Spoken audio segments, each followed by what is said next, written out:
la carta a los hebreos que el apóstol Pablo escribió y también para nosotros.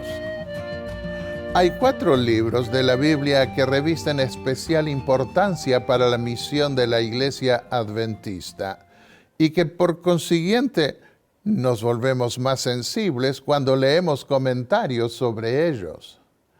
El primer libro es Levítico, con las leyes de sacrificios y de fiestas hebreas.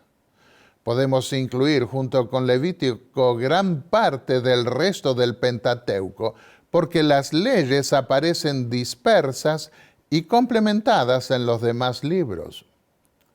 El segundo libro es el de la Epístola a los Hebreos, que es en gran parte un complemento del libro de Levítico desde la perspectiva cristiana.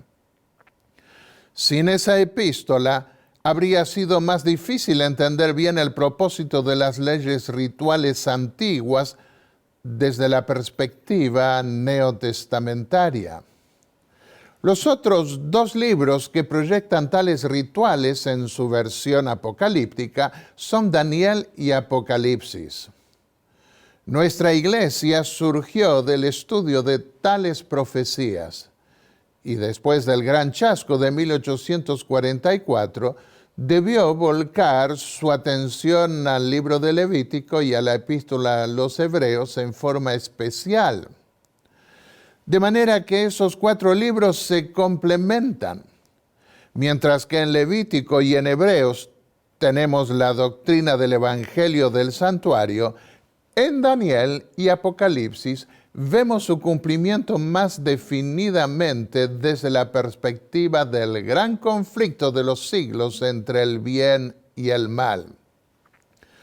Más que un análisis teológico como lo es Hebreos del Evangelio del Santuario, el Apocalipsis cuenta lo que Juan ve al ser transportado al templo que está en el cielo. ¿Por qué la epístola a los Hebreos ha sido tan descuidada y mal interpretada con el tiempo? Por varias razones. A medida que la iglesia cristiana fue ganando poder sobre el imperio romano, muchos comenzaron a creer que el cristianismo iba a triunfar sobre el paganismo y que este mundo se iba a convertir. Terminó creyéndose así que un milenio de paz se establecería sobre la tierra y que, por consiguiente, debía exaltarse el poder temporal y exterior de la Iglesia, más que centrar las esperanzas en la resolución divina de los problemas humanos en un templo celestial. Así terminaron en Roma reemplazando el sacrificio de Cristo por el sacrificio de la misa. Y la confesión del pecado a Cristo como el sumo sacerdote en el templo del cielo fue transferido al confesionario impostor de un sacerdocio terrenal. Hasta hoy hay teólogos católicos que argumentan que por el hecho de estar sentado a la diestra de Dios, Jesús habría cedido, según ellos, el sacerdocio a otros en la tierra, pretendiendo que ningún sacerdote oficiaba sentado. Pero, ¿dónde dice eso la Biblia? En ningún lado. Si Cristo oficia como sacerdote a la diestra de Dios, según la Biblia, es porque a diferencia de los sacerdotes terrenales, Él es no solo sacerdote, sino también rey. En tiempos modernos aparecieron nuevas filosofías que introdujeron nuevas interpretaciones sobre la epístola a los Hebreos. Así, el mensaje del templo que está en el cielo fue sepultado por siglos de oscurantismo religioso y comenzó, más en nuestra época, a ser espiritualizado de tal manera que su conexión con el ritual antiguo fue perdiendo consistencia. Y muchos teólogos comenzaron a especular sobre la influencia que habría recibido el autor de la epístola. En lugar de creer que el apóstol fue inspirado por Dios y por lo tanto inscribirse en la línea teológica que viene de la Biblia, deducen muchos hasta hoy que su influencia habría sido más bien griega. Y como un judío helenizado llamado Filón de Alejandría se puso a alegorizar los temas más significativos de la epístola a los hebreos en el primer siglo, ya está. Entonces el templo del cielo no existe, sino que es una metáfora, un símbolo. En esa corriente helenizada de la interpretación, también comenzó a sugerirse que el autor de la epístola no fue Pablo, sino un autor del entorno griego de Alejandría, donde solían alegorizar los temas difíciles del Antiguo Testamento. Pero un número creciente de autores ha reaccionado contra esa interpretación moderna, probando que la epístola sigue la línea de pensamiento bíblico y judaico que se conservaba en el judaísmo en Palestina. Además, el tema general de la epístola es paulina, como se ve comparando muchos de sus temas con otras epístolas del apóstol Pablo, y llenaba la necesidad de muchas congregaciones judías que habían abrazado el cristianismo. Esas comunidades judías cristianizadas tenían una característica en común, la de ser judaizantes o tener una tendencia a ser judaizantes. Y hasta el momento nadie había sido capaz de explicarles el propósito del ritual hebreo en la dispensación cristiana. ¿Por qué la epístola a los hebreos no comienza diciéndonos quién es su autor? La respuesta más simple que se ha dado desde hace mucho es que Pablo era conocido por sus altercados con los judíos y no quería prejuiciarlos de entrada dándose a conocer. Pero es un hecho de que en la iglesia cristiana en sus primeros años no había nadie más instruido que él para escribir una carta tan genial.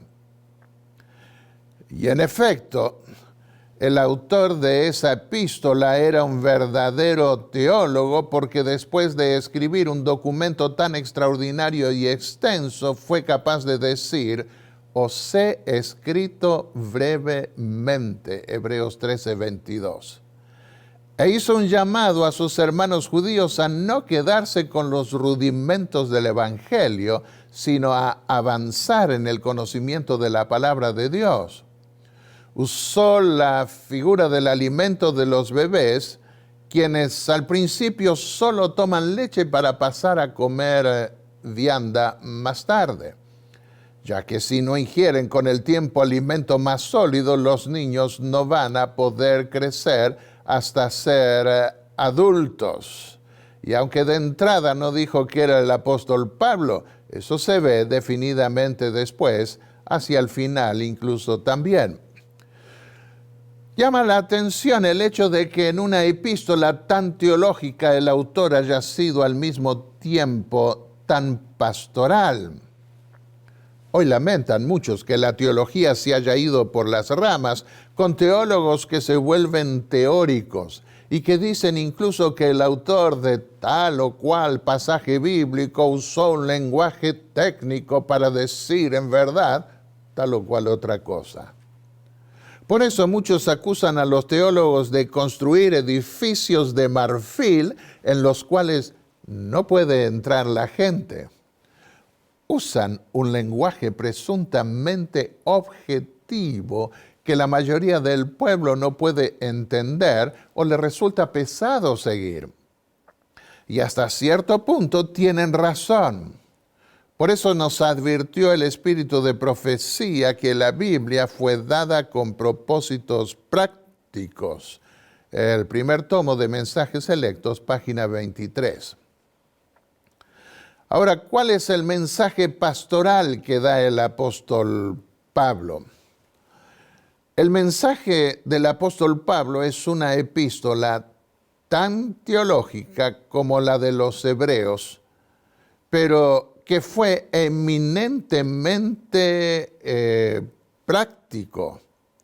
Se ve de principio a fin su preocupación para que sus hermanos judíos que habían abrazado la fe cristiana no la perdiesen.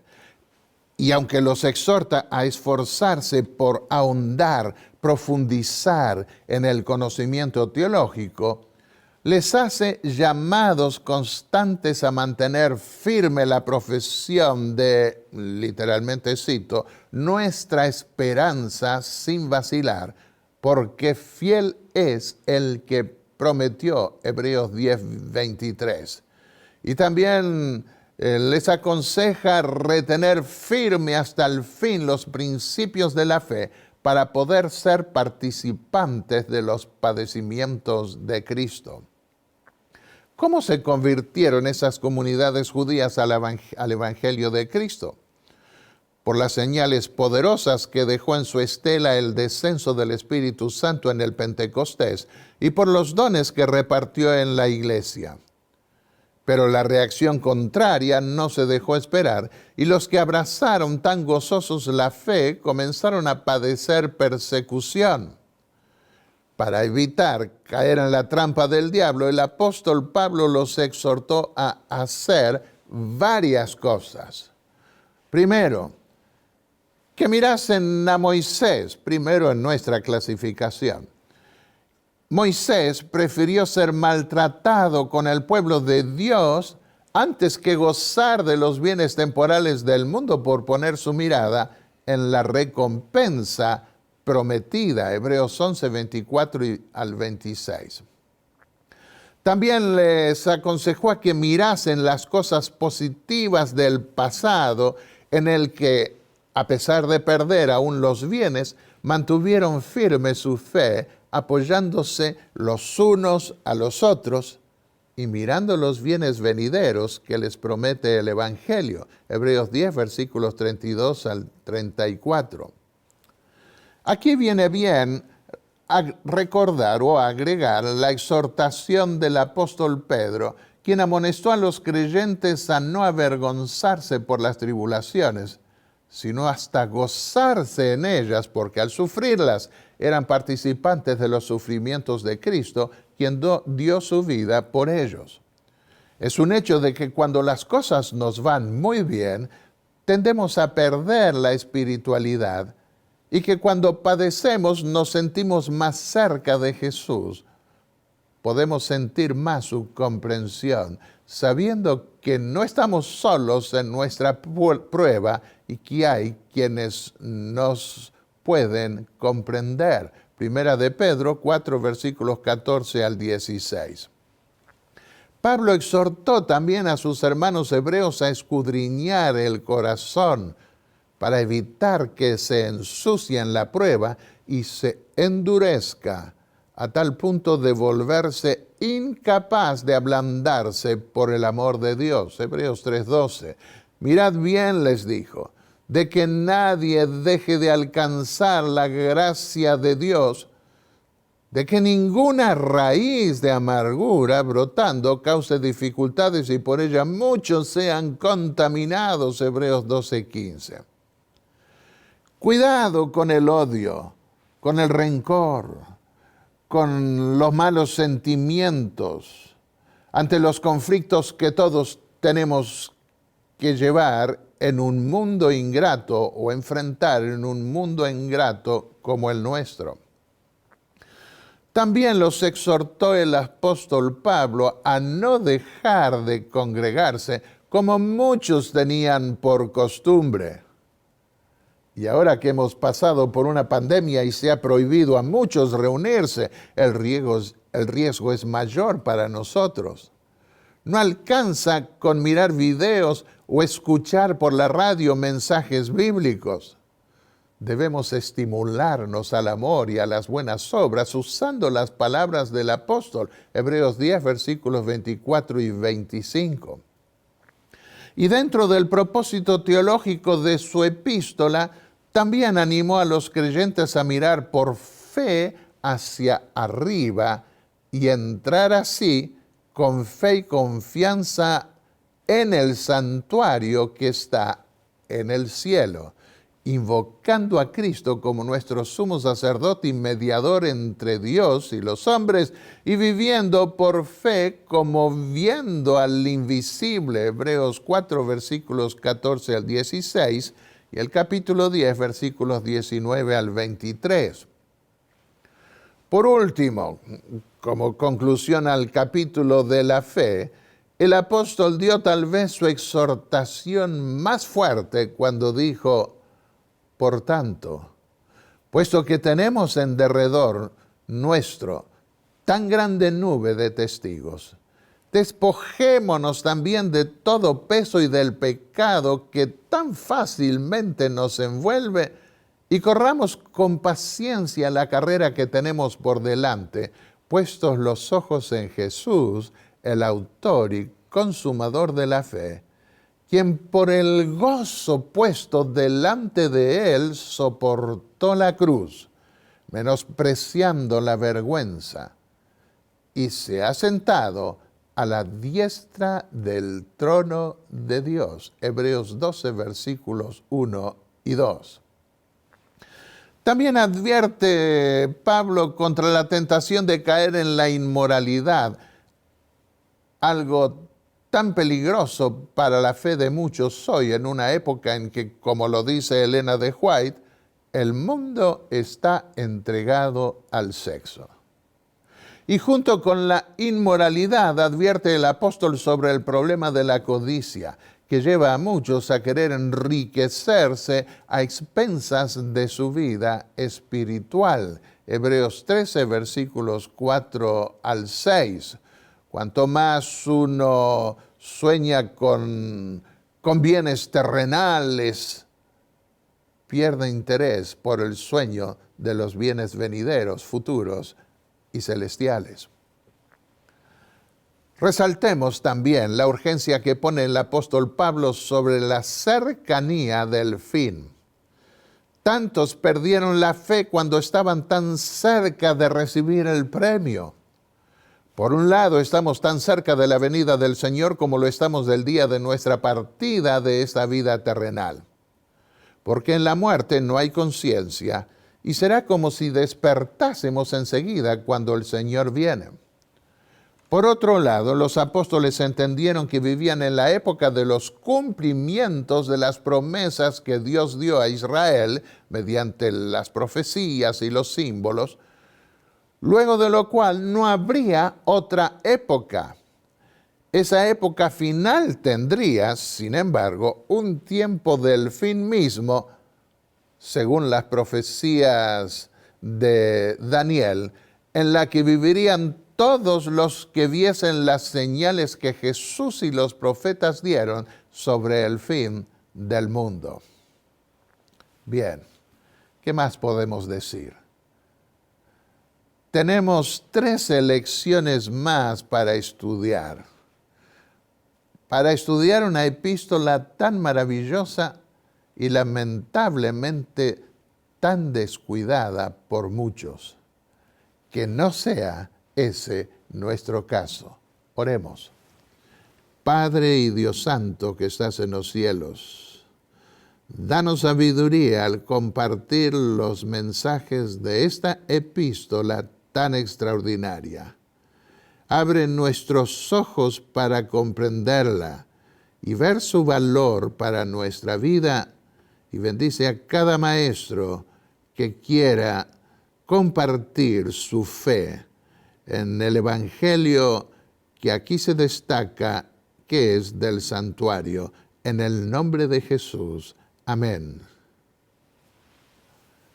Amén.